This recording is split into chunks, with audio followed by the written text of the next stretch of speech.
Before we get to today's episode, many questions are often asked about the making of Tequila and Bonetti, such as, how did this make it to air? How did Donald Belisario pitch this to a network? Or, was the dog always supposed to talk? All fantastic questions, and admittedly, even when I watched the pilot, I often wondered if it was originally designed for Tequila to talk, or if that was just an afterthought during the show's production. The way the pilot is written, though, it seems like Tequila was always supposed to talk, at least in how the plot works in the pilot episode. We wouldn't have known that the killer's whereabouts could be traced by finding the scent of his poodle if the audience wasn't able to hear Tequila spell this out for us. Without Tequila talking, it would have been completely random that the dog gets up and then suddenly finds the killer. Plus, a scene like this would have been just two dogs silently staring at each other for 3 minutes. From what I've gathered, it's less that this was Belisario's brainchild,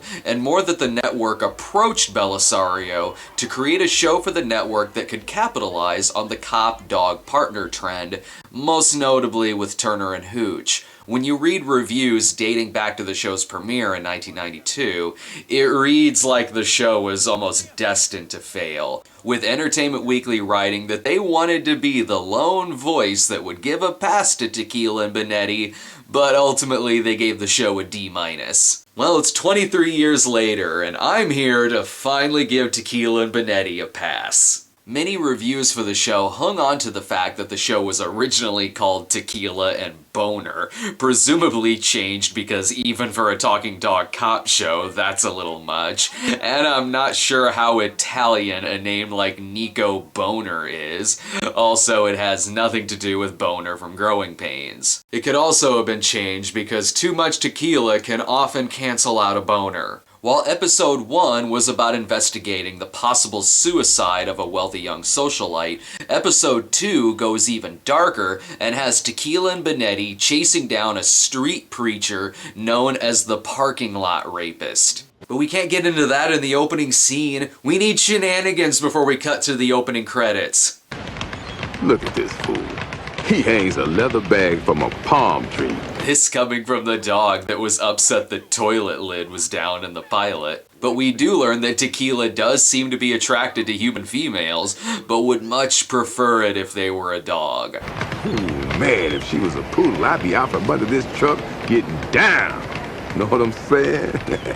Well, that's better than Puchinsky, who took it a step farther and just fucked the ladies in the precinct. This is now the second episode out of 2 that begins with Tequila getting run over by a car, which means that Tequila really needs to stop sleeping in parking spaces. A random go-to gag in this episode is that Bonetti's ex-wife's friend Sherry gets into a fender bender with Mr. Kajimoto. I had to look up what that character's name is because that's so not what Tequila calls him. You did that on purpose, Godzilla breath. And that's the first of 2 times they refer to him as Godzilla Breath in this episode. I guess they figured, well, he's Japanese, so we gotta call him something Godzilla related, and then they stuck with it. The pilot episode began with the opening credits, which was a good way to set up a little bit of a backstory before expanding on it further. This one has shenanigans to start the episode, which makes it a little jarring when it cuts to the credits. Look, human. It never fails. The more they talk, the less they say.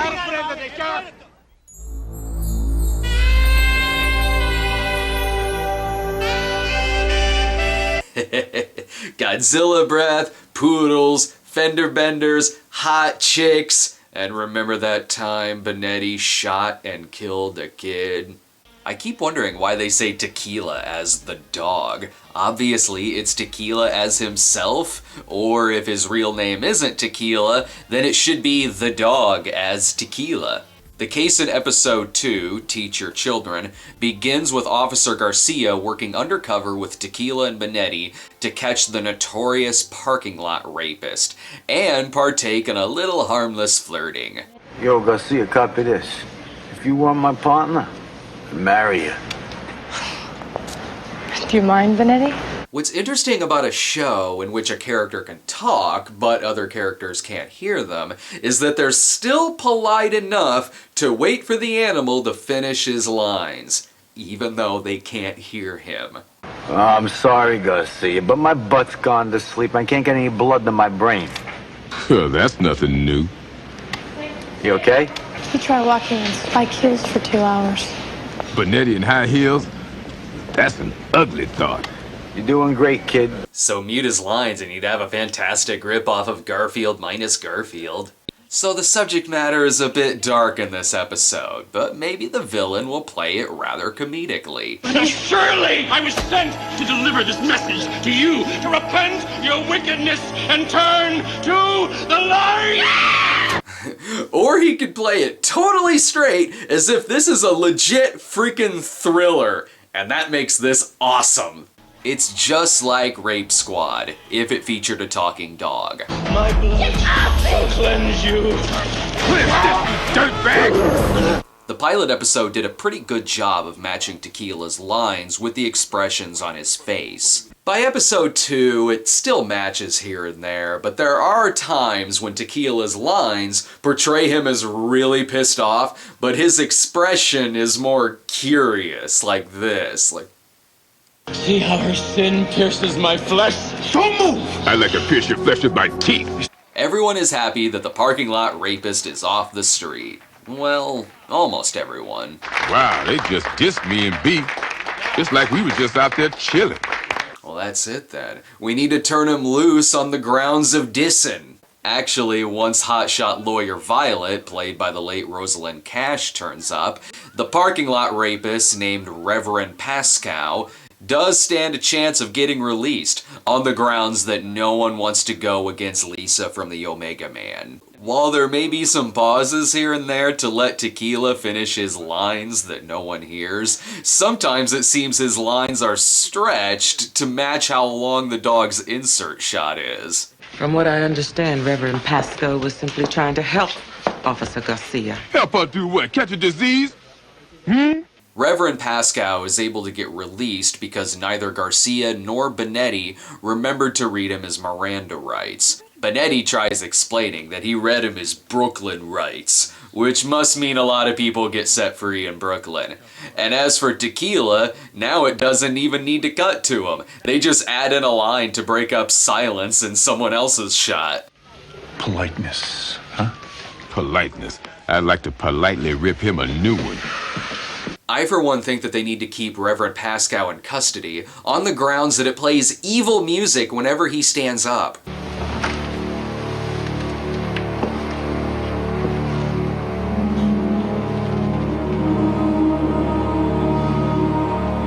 Guilty, guilty, guilty, guilty, guilty. The subplot of the episode is about the relationship between Garcia and her daughter Teresa, who has tequila powers, meaning she can talk without her lips moving. I get to cook the ice cream. Garcia is keeping something big from Teresa, but that has to wait, because Pascal has broken into Garcia's house, left her bra and panties on the table, and put roses in the microwave. That's right, just like in the pilot, the case of the week is all about shit getting real. But there are more important things to discuss rather than this break-in by a rapist. Not one donut, no candy bars, no burritos. Is everybody going on a diet in this place or what? And that is that Tequila can't find any food. If Tequila drew his line out earlier to match a longer shot, in this scene, it seems like he's talking faster as not to interrupt Garcia talking about her rather shitty day. Oh no, that's peanut butter. I don't want that. I know a dog went crazy trying to eat one of them things. Stuck his mouth together for a week. I just really needed... She requests to take some time off, but Captain Knight refuses to give her that time because he thinks she's just upset that the collar went wrong. And the reason he knows something is wrong... Insightful human instincts. And the fact that Officer Vita told me that when he offered to buy you a beer yesterday after your shift, you called him a chauvinist slug. Exactly! No one turns down a beer from Officer Vita. That is, unless there is a rapist loose on the streets and he's stalking you. And in case all that didn't spell it out for you that Garcia is upset... Wow, Sweet Pea's ticked off big time. Thanks, Tequila. Though if Garcia didn't like that Officer Vita offered to buy her a beer, she's definitely not gonna like that Tequila called her sweet pea.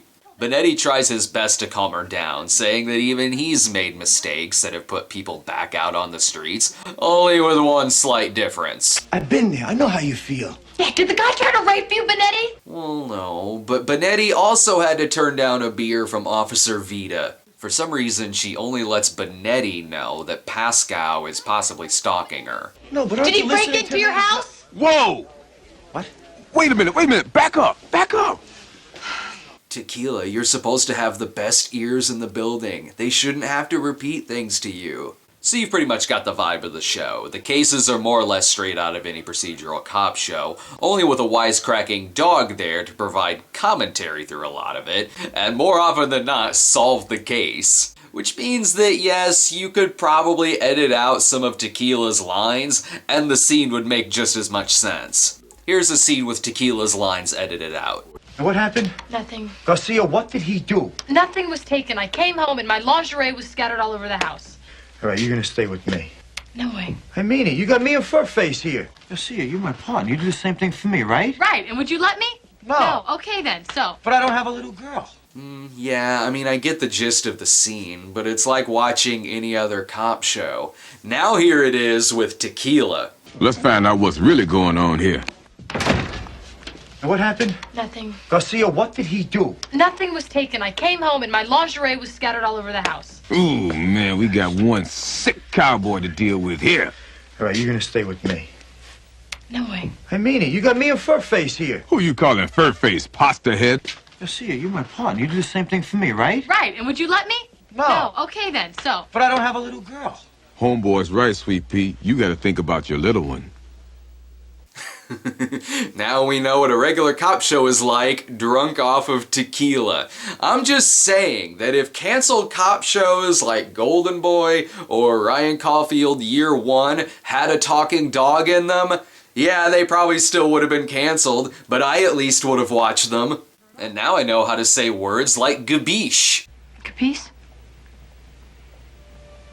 No. Gabiche. Gabiche? Gabiche? You have to hand a little bit on you.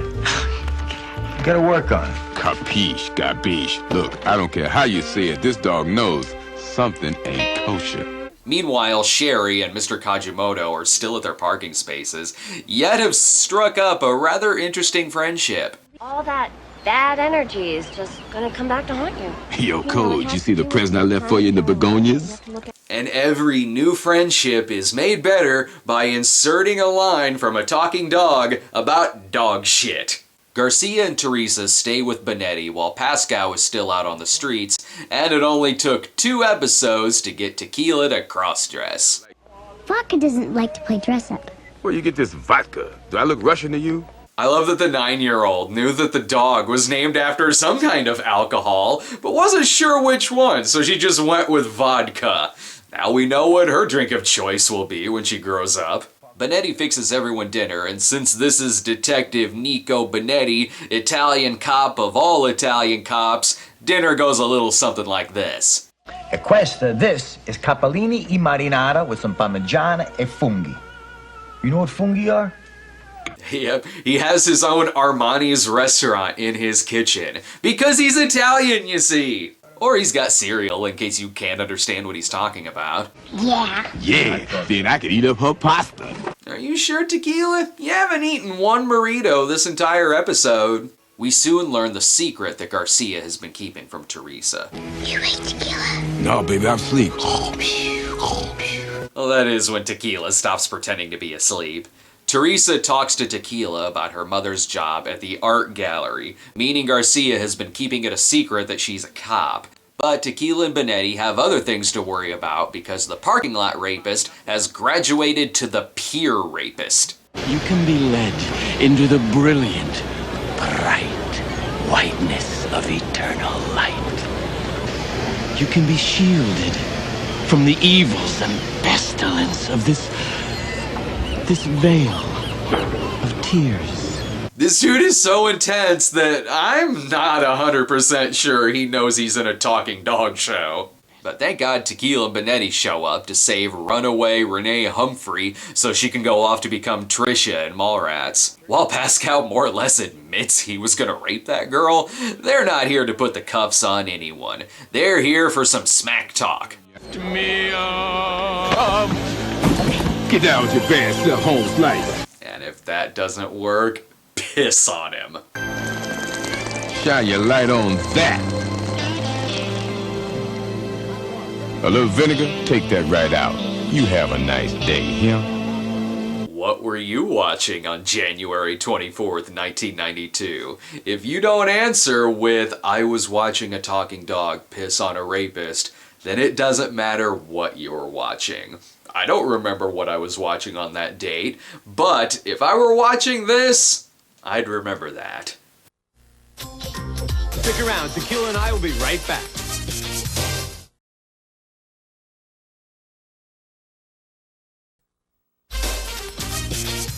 Bonetti tries explaining the situation to Captain Knight, who was a little too busy trying to appeal to Bonetti's good side by acting like a stereotype. Huh? Come on. Share it with me. Open up. Tell me about it. A, I don't know what you're talking about. And B, since when did you become a Sicilian? Knight is too busy assuming that Garcia and Bonetti are sleeping together, but you can't hook Sam and Diane up yet, not in the second episode, but you can break the fourth wall. Wait a minute. Garcia was having her house fumigated. All I did was offer her my place. Now, I don't know what you heard, and if I did, which I didn't, and if we were, which we're not, it's none of your damn business anyway. Did anybody get that? Oh, come on, give the show a break. They showed restraint in waiting until the second episode to look directly into the camera to make a joke. Shit gets real once more when Garcia shows up at her daughter's school to pick her up. No, your minister picked her up and said you would find her at home. He had a note from you. Okay, well, first things first, before you go look for your missing daughter, you should probably immediately pull her out of the school that thought that it was okay to send her off with a dirty street preacher. And no moment of tension can be complete without Garcia once again being referred to as Sweet Pea. Listen to me. You don't know what you're going to find in there. He's right, Sweet Pea. Luckily, Teresa is safe, but between kidnapping and admitting he was gonna rape a teenage runaway, there's gotta be something they could get on this guy. It's not like he'll be that hard to find. He's driving around in a miniature version of the Leslie Special from The Great Race. Okay, so Tequila will play with dolls, and then they'll get the Parking Lot Rapist. Ooh, she kinda cute, too. Wish she was a little bigger. Well, that settles it. Tequila needs a life-size sex doll of a poodle. It's the piano scene of the episode, which means serious talk. Her daddy was a cop and he got shot. So you want Teresa to wonder when her mommy's gonna get shot too? You should have thought about that before you joined the force. That's a low blow. No. Got any plate burritos in there? And I mean serious burrito talk. But we do get to hear about some of their past cases. About 2 months ago, Pete and Tequila and I were out patrolling. We got called on a domestic quarrel. Husband cheated on his wife. She was ready to carve him up with a cleaver. And let me guess, Tequila then said something like this. Oh, it's gonna hit the fan now. Garcia finally agrees to tell Teresa that she's a cop, and she's definitely doing the right thing. You're doing the right thing, Sweet Pea. Oh, sorry, my bad. When I told her she was doing the right thing, I didn't call her Sweet Pea. Her daughter may be upset, but it could be worse. She could be admitting to being a parking lot rapist, or her daughter could be telling her not to go to Silent Hill. But of course, Teresa doesn't take it well. That ever lied happened. to me. Teresa, I know, but I had a really good reason. But you said lying was the worst thing you could do. Honey, Well, then Garcia was dumb for telling you that, because all of the villains in this show prove that lying is definitely not the worst thing you could do. You could hang a rich dish and make it look like a suicide, or you could be a parking lot rapist. The next scene, however, shows the best thing you could do in this situation.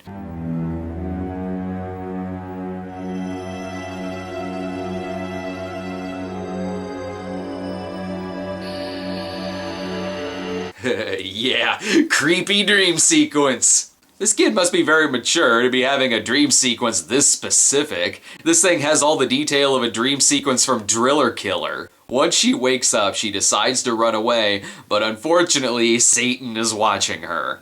And I've been pondering whether or not Tequila knows that other people on the show can't hear him, and I think I have my answer. Wake up, man, wake up! B, wake up, man! Come on, man, wake up! Oh, sorry. Yo, Garcia, get up! Get up, Garcia! Your Nina's missing! Come on, we gotta go, baby! Bark. Bark, you stupid dog. Bark. If you really want to wake them up, you should probably bark at them. Unless you really are under the impression that they can hear you and they're just ignoring you.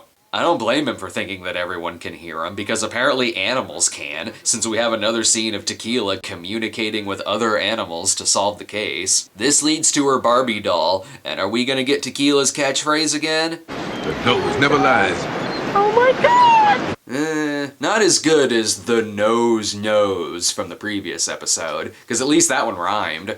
They're almost late as Pascal catches up to Teresa, who can have a creepy dream like this, but doesn't know creepy when it's standing in front of her. I am an agent of the light. Sometimes the light asks me to do things that don't seem nice. Sometimes the light must punish wrongdoing. The light wanted to punish your mommy. I want to thank this show for giving us elements of Silence of the Lambs and Francis the Talking Mule in one 45-minute episode. The way she figures out that he's no good is because he mentions her mom's art gallery, proving he's lying since Garcia doesn't work at an art gallery. That proves he's a creep, and not the fact that he's dressed like hell's Colonel Sanders. Well, it's still a network show. I mean, what's the worst he could do?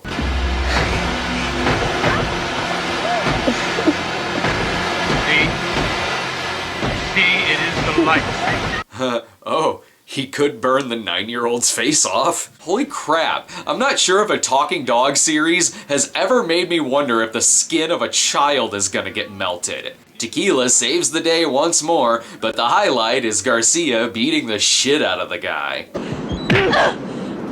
Man, I thought I was getting to this cat. You gonna kick this boy's natural. Hey, Bonetti, you better come get her. She gonna kill him. It's about time. Yeah. All it took was a missing child and a blowtorch to remind Garcia and Bonetti to read the man his rights. You have the right to remain silent. If you give up this right, anything you say will be used against you in a hell of a way. Get a lawyer if you want to. Won't do you no good, because you just got popped like a bad guy should. Well, if they did forget to read him his rights, I'm sure that Tequila's rap version would have held up in court. Turns out getting kidnapped and saved is a surefire way to finally be okay with your mother being a cop. There's your daddy. He was handsome. And there's a beautiful daughter, I may add. Here, here. Very heartwarming. But Tequila had better not get dissed again. Ooh, wow. What is it? Hey, wait a minute. Don't hurt the girl's feelings, man. Be cool. You just mad because she didn't think enough of you to do your portrait. Ugmo. I think it's something else for the Wall of Honor. Yeah, you tell her, sweet pea. A woman of class and taste.